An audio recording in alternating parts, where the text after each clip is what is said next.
자, 이번 시간은요, 행정심판법이요. 2022년도에 이건 2016년도 기출 문제고요. 2022년도 기출 문제를 보면은 이 2016년도 기출 문제의 모티브를 따서 가져왔다. 특히 거부 처분에 있어서의 어떤 집행 정지에 허용되는지 여부가 2016년도에도 쟁점이 됐었는데 우리 2022년도, 여기 2022년도 기출 문제거든요. 2022년도 40점짜리 그 물음 1의 문제와 사실상 쟁점은 똑같은 문제였습니다. 2022년도 문제를 여러분들 한번 보시면은 자, 갑은 사실상 도로로서 인근 주민들의 통행로로 이용되고 있는 토지를 매수한 다음에 구청장 을에게 지상에 주택을 신축하겠다는 내용의 건축허가를 신청했다. 네, 그런데 을은 위 토지가 건축법상 도로에 해당하여 건축을 허용할 수 없다. 라는 사유로 건축허가를 거부했다. 그래서 처분이 내려진 겁니다. 그래서 을은 요 갑의 건축허가 신청 거부 행위는 취소 심판 대상이 되는 거부 처분이 아니고 건축허가 거부 행위에 대해서는 집행정지가 허용되지 않는다라고 주장하고 있다 이거예요. 이에 대한 타당성 여부를 검토하는 거였어요. 그래서 행정심판의 대상, 즉 거부 처분 자체가 행정심판의 대상이 되는지 여부와 그 거부 처분 시 집행정지가 과연 허용되는지 여부가 문제됐었던 쟁점이죠. 당연히 우리 다수설 판례는 이 거부 처분, 그죠? 사안에서의 거부 행위는 자 거부 처분에 해당하고 이 거부 처분에 대해서 우리 다수설 판례는 집행정지를 허용한다, 허용하지 않는다고 보고 있습니다. 그래서 포인트는 자 집행정지 허용 여부예요. 여기서 말하는 거부 행위 자체는 거부 처분이 돼야 되는 거죠. 그래서 먼저 첫 번째 쟁점은 거부 행위, 즉 여기서 거부 처분의 성립 여부입니다. 그래서 거부 행위가 행정 처분이 되기 위한 요건이에요.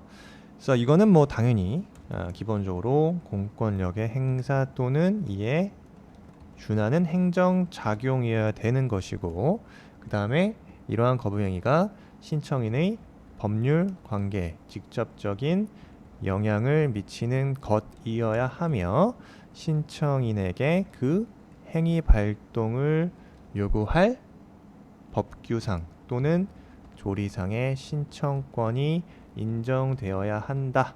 그죠? 이거는 기본서 내용 그대로 적어줘야 되는 거 개념이기 때문에. 근데 사안에서 자 갑은요 건축법상 그죠? 건축법에 의거하여 허가를 신청했고 을의 허가 거부는 어떻게 되는 거예요?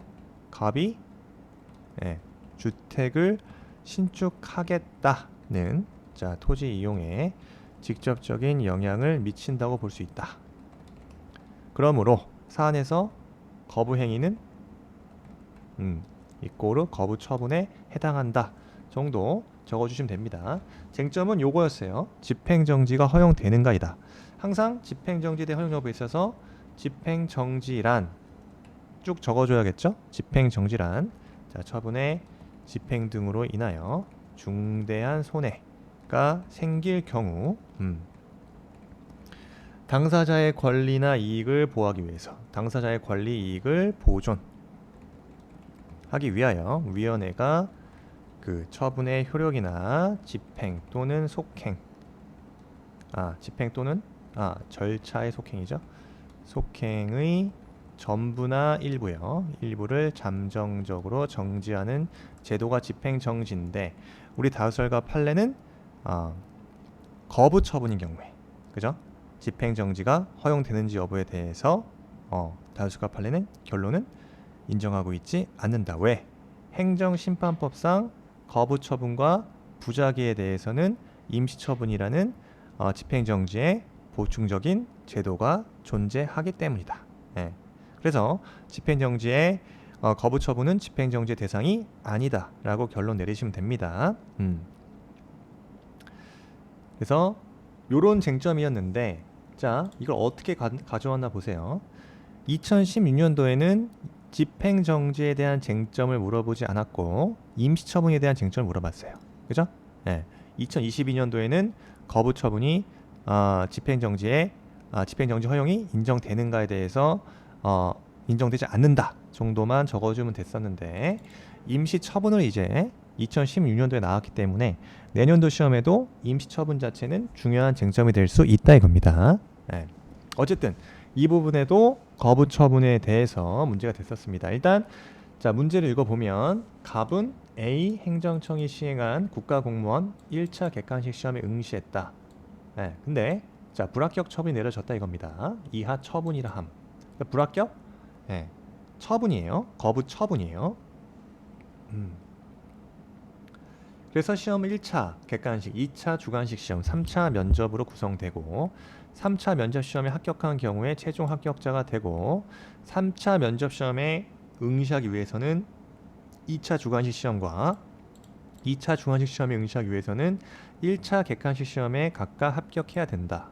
그래서 갑은 굉장히 용감합니다. 위 처분에 대해서 행정심판을 청구하였으나 관할 행정심판위원회가 2차 주관식 시험 시행 전까지 재결하지 않을 것에 대비해서 법적 수단을 강구하고자 한다 이겁니다. 그죠? 굉장히 용감합니다. 1차를 불합격했음에도 불구하고 객관식 시험인데, 그죠? 굉장히 억울한 거예요. 난 2차 시험을 봐야 된다 이거지. 그래서 위원회가 2차 시험 전까지 재결하지 않을 것을 대비해서 법적 수단을 강구하고자 한다. 갑이 재결 전이라도 2차 주관식 시험에 응시하기 위한 소위 임시적인 지위를 부여받기 위해서 행정심판법상의 구제 수단은 어떤 것이 있는가를 논하시오. 어떤 것이 있죠? 바로 임시처분이 있죠. 임시처분. 그래서 자, 여기 목차 적어놨죠? 집행정지와 임시처분에 대해서 적어주면 되는데, 자, 문제 소재에서 적어줄 만한 건 이겁니다. 자, 집행정지와 임시처분의 관계에 대해서 적어주면 좋다. 적어줘야 된다 이거죠. 자, 문제의 소재에서 갑이 지금 이거죠? 갑이 A 행정청 1차 객관식 시험 불합격 처분에 불복했다. 그래서 행정심판을 청구한 경우, 자, 행정심판법상 임시적인 권리 구제 수단으로서 집행정지와 임시처분이 있는데, 그죠? 여기서는 한 줄 정도 더 적어주면 좋다. 재결 전에, 자, 갑이 위원회의 재결 전에 2차 주관식 시험에 응시하기 위해서, 그죠? 집행정지로는 자, 목적을 달성할 수 없다. 왜 그러죠? 이 말에, 이 문장에 포함되어 있는 것은 2022년도 기출 쟁점이었죠. 거부처분인 경우에는 집행정지가 허용되지 않는다는 겁니다. 그래서 여기에서 문제 소재에서 거부처분인 경우 집행정지가 허용되지 않는다는 이유를 한두 줄 정도 더 적어주면 좋습니다. 그렇다고 너무 깊게 들어가면 너무 시간적으로 소모가 굉장히 심하기 때문에 이렇게 한 줄로 적어줘도 되고요. 왜? 그죠? 자, 집행정지에 대해서는 그 이유는 뭐죠? 자, 이 한 줄 정도 적으면 됩니다. 거부처분의 경우 처분의 효력, 처분의 집행 또는 절차의 속행의 전부나 일부의 정지를 잠정적으로 결정하는 거죠. 결정하는 건데, 결정한다고 하여 자, 신청이 인정되는 것은 아니다 이겁니다. 네, 단지 뭡니까? 거부처분이 없는 상태로 되돌아가는 것에 불과하다. 불과하다. 그죠? 요게 바로 판례 입장입니다. 그 다음에 행정심판법상의 임시처분이 집행정지의 보충적 제도로서 인정되고 있기 때문에, 그죠? 결론적으로 거부처분은 자, 집행정지의 대상이 아니다 입니다. 요 한 두세 줄 정도 더 적어주면 좋다 이거예요. 요건 그냥 암기입니다. 아시겠죠? 집행정지로는 그 목적이 달성할 수 없다. 다른 말로 집행정지는 거부처분은 집행정지가 허용되지 않는다. 그 이유는 거부처분 자체는 그 처분의 효력과 처분의 집행 또는 절차의 속행의 전부나 일부를 잠정적으로 정지하는 것에 지나지 정지한다고 해서 이거는 신청 자체가 인정되는 것이 아니다. 그죠? 네. 그래서 거부 처분이 없는 상태로 돌아가는 것에 불과하기 때문에 거부 처분은 집행정지의 대상이 아니다. 그래서 여기서 2016년도의 쟁점은 바로 문제 소재, 그래서 임시 처분 자체가 쟁점이 되는 거였습니다. 주요 쟁점은 임시 처분이었어요. 집행정지를 적어줬으면 점수가 나가지 않겠죠? 예. 왜냐? 이게 거부 처분이라는 거. 일단 처분으로서 불합격 처분은 거부 처분으로서 집행정지 대상이 되지 않기 때문에 집행정지에 대해서 단문 형식으로 써도 점수가 나오지 않는다는 겁니다. 그럼 임시처분이 뭐죠? 네, 행정심판법 제31조에 나와 있다 이겁니다. 그래서 그대로 갖고 오면요, 임시처분에 대한 개념이요. 자, 처분과 부작위, 처분 또는 부작위가 위법 부당하다고 상당히 의심되는 경우예요. 다시, 처분 또는 부작위가 위법 부당하다고 상당히 의심되는 경우, 처분 또는 부작위 때문에 당사자가 받을 우려가 있는 중대한 불이익이나 당사자가 생길 급박한 위험을 막기 위해서 포인트는 임시적 지위를 정할 필요가 있는 경우에 누가 행정심판위원회가 바라는 가구제 수단을 임시처분이라고 한다. 네, 당연히 요건 잘 적어줘야겠죠? 첫째 뭐야? 네, 심판 청구가 계속 중요해야 된다. 계속 중요해야 된다. 두 번째, 처분 또는 부작위가 위법, 부당하다고 상당히 의심되는 경우이어야 된다. 세 번째가 당사자가 중대한 불이익이나 급박한 위험이 발생할 우려가 있어야 한다. 그죠? 네 번째, 공공복리에 중대한 영향을 미칠 우려가 없어야 한다입니다. 이게 임시처분에 대한 요건이고요. 당연히 임시처분의 요건 간단하게 자 절차 누가 합니까? 주체는 위원회입니다. 행정심판위원회. 위원회가 직권 또는 당사자의 신청입니다. 당사자 신청에 의해서 임시처분을 결정할 수 있다 이거죠. 위원회 직권으로도 결정할 수 있다. 그 다음에 임시처분의 신청은 임시처분 언제? 시기요. 심판 청구와 동시에 또는 심판 청구에 대한 위원회의 의결이 있기 전까지 해야 된다 입니다. 그 다음에 자 취소 네 번째 취소요. 임시처분을 결정한 이후에도 자 임시처분 결정한 이후 자 임시처분 자체가 공공복리에 중대한 영향을 미치거나 그죠? 소극적 요건이기도 합니다. 임시처분 사유가 없어진 경우에는 직권으로 또는 당사자의 신청에 의하여 임시처분 결정을 취소할 수 있다. 누가? 행정심판위원회가요.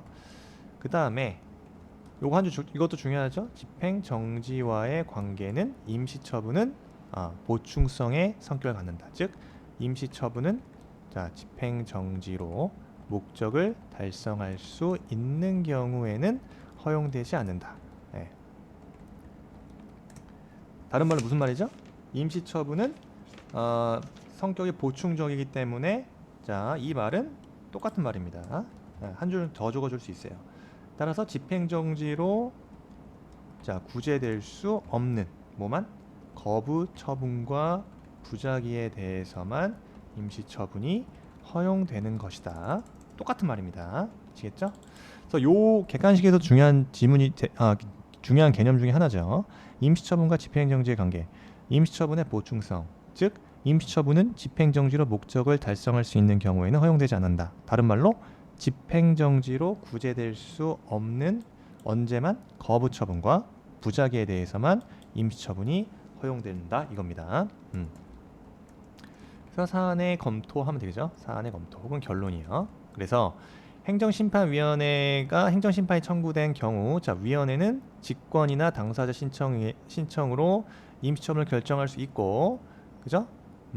사안에서 지금 심판 청구와 동시에, 자 갑은요 심판 청구와 동시에 또는 심판 청구에 대한 위원회의 의결이 있기 전까지, 자 위원회에 임시처분을 신청할 수 있다 이겁니다. 임시처분 신청할 수 있어요. 우리가 행정사 시험에 2차를 봤는데 떨어졌어. 근데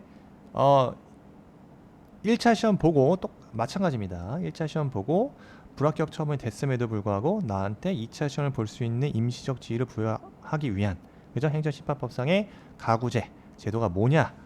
임시처분을 신청할 수 있다. 어떻게? 행정심판 청구와 동시에 또는 심판 청구에 대한 위원회 의결 있기 전까지 위원회를 상대로 임시처분을 신청할 수 있는 겁니다. 그 다음에 자 위원회가 갑의 임시처분 신청을 인용한다면, 인용할 리가 없겠죠. 그때 인용 안 할 겁니다만, 각하 나올 겁니다만, 인용하는 결정을 한다면 갑은 임시적 지위로서 2차 주관식 시험에 응시할 수 있을 것이다. 그죠? 응시할 수 있어요. 인용한다면. 근데 인용 안 해요. 행정심판위원회가, 그죠? 미치지 않고서야 이런 임시처분에 대해서 인용할 리가 없다. 아시겠죠? 그래서 임시처분에 대한 요건, 자 중요하죠. 다시 한번 말씀드리지만 임시처분의 요건, 심판 청구가 계속 중요해야 되고, 자 처분 부작위가 위법 부당하다고 상당히 의심된 경우가 된다. 지금 위원회 같은 경우는 이걸 인용하기 위해서는요, 이 처분, 불합격 처분 자체가 위법 부당하다고 상당히 의심되는 경우여야 되는데, 객관식 시험에서, 그죠? 어떠한 오답 자체가 없었어요. 그러니까 오답이 아니죠. 잘못된 출제가 없었음에도 불구하고, 그죠? 그죠? 객관식 어떻게 보면 꽈락이 나왔음에도 불구하고 이거를 위법 부당하다고 상당히 의심될 여지는 없겠죠. 그 다음에 당사자가 중대한 불이익이나 급박한 위험이 발생할 우려가 있어야 한다. 그 다음에 급박한 위험, 그 다음에 공공복리의 소극적 요건이죠. 공공복리에 중대한 영향을 미칠 우려가 없어야 되는 겁니다. 그래서 처분 부작위가 위법하다는 상당한 의심이 존재해야 하고요. 근데 사안에서는 그러한 점에서 명백하지 않다 이겁니다. 예를 들어서 지금 1차 시험 문제가 명백한 어떤 오류가 있었다, 이런 문장이 없었잖아요. 그죠? 명백한 오류가 있었다. 이 한 문제 때문에 당락이 좌우된다. 그죠? 급박한 위험 등의 같은 존재도 사안에서는 명백하게 보여지지 않습니다. 근데 이러한 요건 자체가 충족이 된다면 위원회가 위원회가 직권으로 임시처분 결정을, 인용 결정을 내릴 수도 있겠다입니다. 그런 경우에는 갑은 2차 주관식 시험에 응시할 수 있다 이거예요. 그래서 2022년도 시험 문제가 2016년도 임시처분에 관한 쟁점에서 모티브를 따와서 올해 시험에도 관련된 문제가 나왔기 때문에 2023년도는 임시처분에 대한 쟁점이 또 강조가 될 수도 있어요. 근데 뭐 이거를 2022년도에 나왔는데 똑같은 쟁점을 낼 수 없죠. 높진 않지만 그래도 임시처분에 대한 쟁점은 정리를 해야 된다. 특히 집행정지와의 관계 정리해야 되고요. 당연히 거부 처분에 대해서 집행정지가 허용되지 않기 때문에 임시처분이 존재한다는 그 어떤 배경 지식을 잘 이해하시는 게 좋습니다.